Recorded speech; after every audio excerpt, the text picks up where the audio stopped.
ನಮಸ್ತೆ. Life changing habits ಬದುಕು ಬದಲಿಸುವ 21 ಅಭ್ಯಾಸಗಳು, ಸರಳ ಅಭ್ಯಾಸಗಳು, ಸುಂದರ ಬದುಕು ಬರ್ದಿರೋದು ತಾರಾ ಮಂಜುನಾಥ್. ನಿನ್ನೆ ಓದಂತ ಚಾಪ್ಟರ್ ಕರುಣೆ ಎಂಬ ಔಷಧ. ಸೊ ಅದರಿಂದ ನಾವು ನೆಕ್ಸ್ಟ್ ತಿಳ್ಕೊಳ್ಳೋಣ. ನಿನ್ನೆ ನಾವು ಸೈನ್ಸ್ ಬಗ್ಗೆ, ಅಧ್ಯಾತ್ಮದ ಬಗ್ಗೆ, ಕರುಣೆ ಬಗ್ಗೆ ತಿಳ್ಕೊಂಡ್ವಿ. ಅಂಡ್ ಅದು ಯಾಕೆ ಮುಖ್ಯ ಅಂತ ತಿಳ್ಕೊಂಡ್ವಿ. ಈಗ ನಾವು ಈ ಆಚರಣೆಯನ್ನ ಹಂತ ಹಂತವಾಗಿ ಹೇಗೆ ಫಾಲೋ ಮಾಡಬೇಕು ನೋಡೋಣ. ಮೊದಲನೇ ಹಂತ, ನಿಮ್ಮ ಬಗ್ಗೆ ಮೊದಲು ಕರುಣೆ ನಿಮಗಿರ್ಲಿ. ಫಸ್ಟ್ ಪಾಯಿಂಟ್ ಆಯ್ತಾ? ಹೇಗೆ? ಕನ್ನಡಿಯಲ್ಲಿ ಕರುಣೆಯಿಂದ ನಿಮ್ಮೊಟ್ಟಿಗೆ ಮಾತಾಡಿ. ನಿಮ್ಮನ್ನ ನೀವು ನೋಡ್ತಾ ಕಣ್ಣಲ್ಲಿ ಕಣ್ಣಿಟ್ಟು ಕನ್ನಡಿಯಲ್ಲಿ ನಿಂತು ನೀವು ಮಾತಾಡಿ. ಒಂಥರ ಆನಂದ ಭಾಷ್ಮನೂ ಬರುತ್ತೆ, ಅಳುನು ಬರುತ್ತೆ, ದುಃಖನೂ ಆಗುತ್ತೆ, ಧೈರ್ಯನೂ ಬರುತ್ತೆ, ಒಂಥರ ನೋವಿನ ಭಾರ ಇಳ್ದಂಗಾಗುತ್ತೆ. ಖಂಡಿತ ವರ್ಕ್ ಆಗುತ್ತೆ. ಕನ್ನಡಿ ಮುಂದೆ ನಿಂತು ನೀವು ಕರುಣೆಯಿಂದ ಮಾತಾಡಿ. ನಿಮ್ಗೇನಾದ್ರೂ ಟಯರ್ಡ್ ಆಗಿರುತ್ತೆ ಅನ್ಕೊಳ್ಳಿ. ನೀನು ತುಂಬಾ ಟಯರ್ಡ್ ಆಗಿದ್ಯಾ ಅನ್ಸುತ್ತೆ ಅಲ್ವಾ? ನೀನು ತುಂಬಾ ಸುಸ್ತಾಗಿದ್ಯಾ ಅನ್ಸುತ್ತೆ ಅಲ್ವಾ?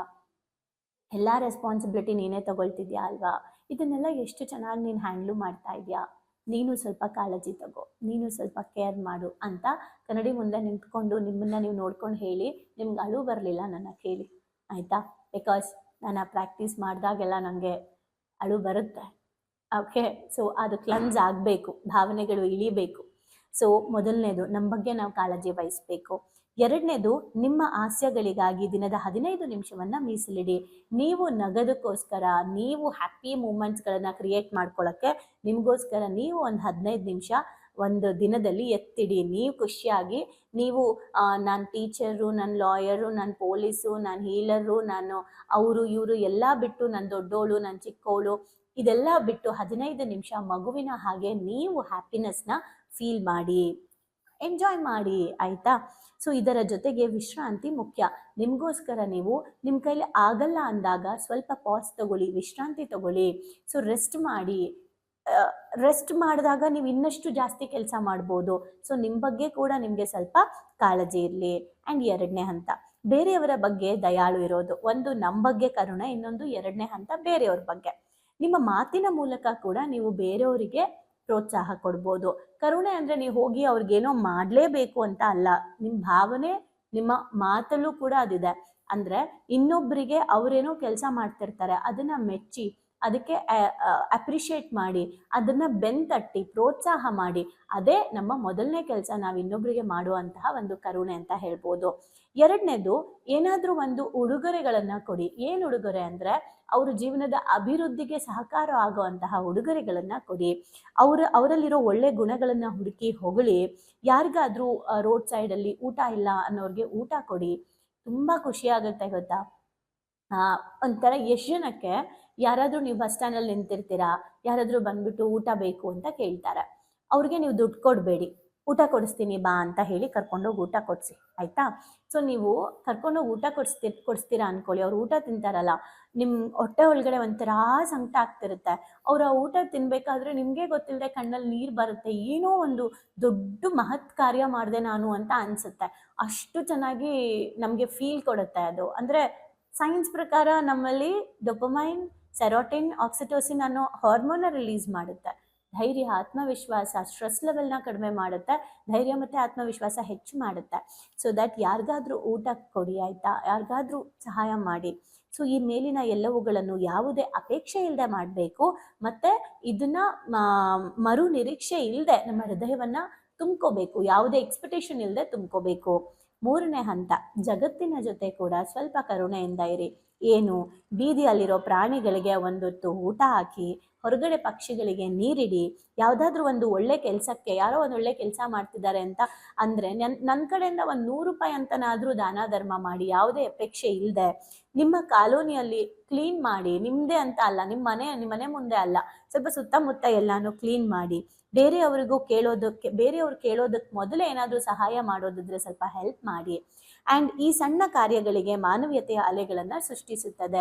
ಈ ಚಿಕ್ಕ ಚಿಕ್ಕ ಕಾರ್ಯಗಳು ನಮ್ಮಲ್ಲಿ ಮಾನವೀಯತೆಯ ಅಲೆಯನ್ನು ಸೃಷ್ಟಿ ಮಾಡುತ್ತೆ. ಹಾಗೆ ದಯಾಳುತನದಿಂದ ಇರೋಕ್ಕೆ 3 ನಿಯಮಗಳನ್ನು ಫಾಲೋ ಮಾಡಬೇಕು. ಯಾವ್ಯಾವುದು? ಮೊದಲು, ನಿಮ್ಮನ್ನು ನೀವು ಕರುಣೆಯಿಂದ ನೋಡ್ಕೊಳ್ಳಿ. ಮೊದಲು ನಿಮ್ಮ ಬಗ್ಗೆ ನಿಮಗೆ ಕಾಳಜಿ ಇರಲಿ.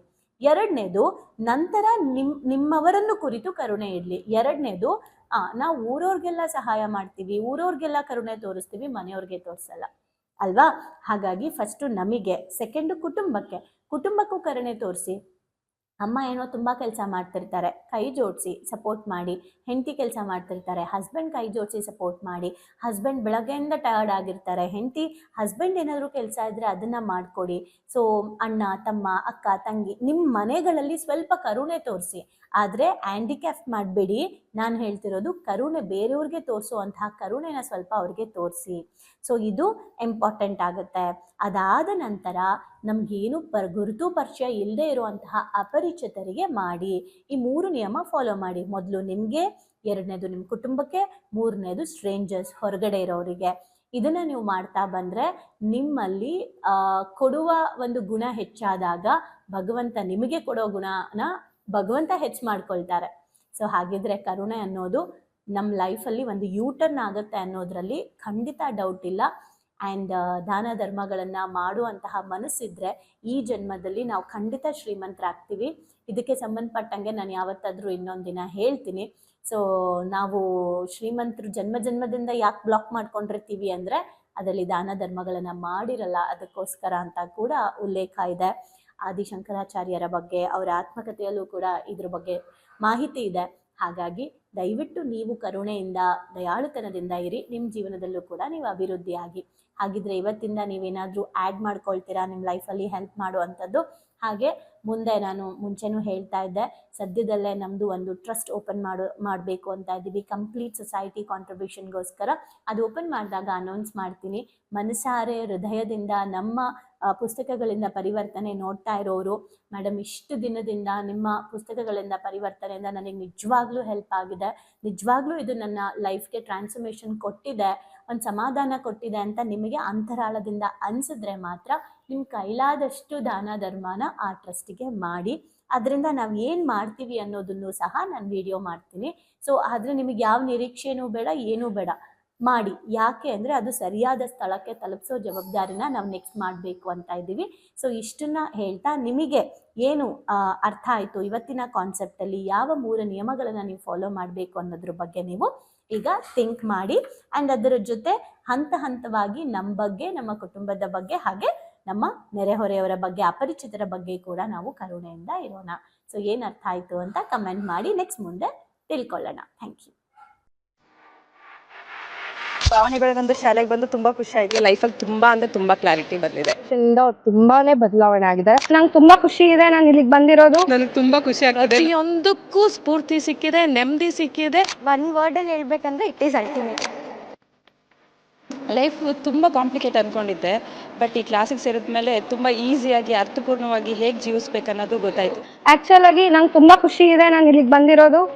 ಈ ಒಂದು ವರ್ಕ್ಶಾಪ್ ಬಂದಿರೋ ಉದ್ದೇಶ ಅಂದರೆ ತಾರಾ ಮೇಡಮು ಏನೇ ಕೊಟ್ಟರು ಒಂದು ಅದ್ಭುತವಾಗಿ ಸ್ಪೆಷಲ್ ಆಗಿ ಕೊಡ್ತಾರೆ ಅನ್ನೋ ನಂಬಿಕೆ ಇದೆ. ಈ ಒಂದು ವರ್ಕ್ಶಾಪಲ್ಲಿ ಇನ್ನೂ ಅದ್ಭುತವಾಗಿ ಸಿಗ್ತದೆ ಅಂತ ನಂಬ್ಕೊಂಡು ಬಂದಿದ್ದೀನಿ. ಖಂಡಿತ ಆಗುತ್ತೆ. ಡೈಲಿ ಹೊಸ ಹೊಸ ಟಾಪಿಕ್ ನಾವು ಡೈಲಿ ವೇಟ್ ಮಾಡ್ತಾ ಇರ್ತೀವಿ, ಇವತ್ತೇನು ಹೇಳ್ಕೊಡ್ತಾರೆ, ನಾಳೆ ಏನು ಹೇಳ್ಕೊಡ್ತಾರೆ ಅಂತೇಳಿ. ನಾನು ಎಲ್ಲರಿಗೂ ಹೇಳೋದಷ್ಟೇ, ಅವ್ರು ಕೊಡೋ ಎಲ್ಲ ಟಾಸ್ಕ್ನು ಚೆನ್ನಾಗಿ ಫಾಲೋ ಅಪ್ ಮಾಡಿದರೆ ನಿಮ್ಮ ಜೀವನ ಇನ್ನೂ ತುಂಬ ಚೆನ್ನಾಗಿರುತ್ತೆ. ಎಜುಕೇಶನ್ ಬಂದ್ಮೇಲೆ ನನ್ನ ಲೈಫ್ ಸೇವ್ ಆಯ್ತು ಅಂತಾನೆ ಹೇಳ್ಬೋದು. ಸೊ ಬಹಳನೇ ಖುಷಿ ಇದೆ. ನಮ್ಮನ್ನ ನಾವು ಟ್ರಾನ್ಸ್ಫಾರ್ಮ್ ಮಾಡ್ಕೊಂಡು ಈ ಹ್ಯಾಬಿಟ್ಸ್ ಎಲ್ಲ ನಾವು ಇನ್ಸ್ಟಾಲ್ ಮಾಡ್ಕೊಂಡ್ರೆ ನಮ್ಮ ಲೈಫ್ ಖಂಡಿತವಾಗ್ಲೂ ಸಕ್ಸಸ್ಫುಲ್ ಆಗುತ್ತೆ ಅಂತ ಹೇಳ್ಬಿಟ್ಟು. ಸೊ ನಿಮ್ಮ ಲೈಫ್ ಚೇಂಜಿಂಗ್ ಟ್ರಾನ್ಸ್ಫಾರ್ಮೇಶನ್ ಅಂತ ಅಂದ್ರೆ ಇದಕ್ಕೆ ಎಮೋಜಿಮ್ is the most and main ಕಾರಣ ಅಂತಾನೆ ಹೇಳ್ತೀನಿ. ಎಕ್ಸ್ಪ್ರೆಸ್ ಮಾಡ್ಬೇಕಂದ್ರೆ ಒಂದು ವರ್ಡ್ ಅದು ಭಾಳ ಚಿಕ್ಕದಾಗತ್ತೆ. ಅದು ಏನಂತಂದ್ರೆ ಥ್ಯಾಂಕ್ ಯು ಅನ್ನೋಂಥ ವರ್ಡ್ ಮಾತ್ರ ನಾನು ಎಕ್ಸ್ಪ್ರೆಸ್ ಮಾಡ್ಬೋದು. ಒಂದೊಂದು ಸ್ಟೆಪ್ಪಲ್ಲೂ ನಾವು ಚೇಂಜ್ ಆಗ್ತಿದ್ದೀನಿ, ನಾನು ಚೇಂಜ್ ಆಗ್ತಿದ್ದೀನಿ ಅನ್ನೋದು ತುಂಬಾ ನನಗೆ ಅಳವಡಿಕೆ ಆಗ್ತಿದೆ. ಮತ್ತು ಎಲ್ಲ ಸ್ಕೂಲು ಕಾಲೇಜ್ಗಳಲ್ಲೂ ಇದೊಂದು ಸಬ್ಜೆಕ್ಟ್ ಅಂತ ಇಡಬೇಕು ಮಕ್ಕಳಿಗೆ. ಎಲ್ರಿಗೂ ಯೂಸ್ ಆಗುವಂಥ ಕ್ಲಾಸ್ ಇದು, ಯೂನಿಕ್ ಆಗಿದೆ. ಇಮೋಜಿಮ್ ಟೀಮ್ಗೆ ಥ್ಯಾಂಕ್ ಯು. ಎಲ್ಲ ನಡೆಸ್ತಾ ಇರುವಂಥ ತಾರಾ ಮೇಡಮ್ಗೆ, ಸಂದೇಶ್ ಸರ್ಗೆ, ಜೊತೆಗೆ ಎಮೋಜಿಮ್ ಟೀಮ್ಗೆ thank you so much. So ಯಾರ್ಯಾರೆಲ್ಲ ಸೇರ್ಕೊಂಡಿಲ್ಲ ದಯವಿಟ್ಟು ಸೇರ್ಕೊಳ್ಳಿ. So it is very utilising. Life long ಯಾರಿಗಾದ್ರೂ ಚಿರಋಣಿಯಾಗಿರ್ತೀವಿ ಅಂದರೆ ಅದು ಸಂದೇಶನ ಮತ್ತು ತಾರಾ. ಸೊ ಬನ್ನಿ, ಭಾವನೆಗಳಿಗೊಂದು ಶಾಲೆನ ಎಂಟರ್ ಆಗಿ ಅದನ್ನ ಫೀಲ್ ಮಾಡಿ. ಅಂದ್ರೆ ರಿಕ್ವೆಸ್ಟ್ ಮಾಡ್ಕೊಂತಿದ್ದೀನಿ ನಿಮಗೆ, ಇದರಿಂದ ಲಾಸ್ ಆಗೋದಂತೂ ಏನೂ ಇಲ್ಲ, ಬಟ್ ಲೈಫಲ್ಲಿ ತುಂಬಾನೇ ಪಡ್ಕೊಂತೀನಿ ನಾನು. ಅದಕ್ಕೆ ನಾನು ಶೋರ್ ಗ್ಯಾರಂಟಿ ಕೊಡ್ತೀನಿ ನಾನು. ಎಲ್ಲೋ thank you to Tara ma'am and Sandesh sir. Thank you to whole my ಎಮೋಜಿಮ್. Thank you.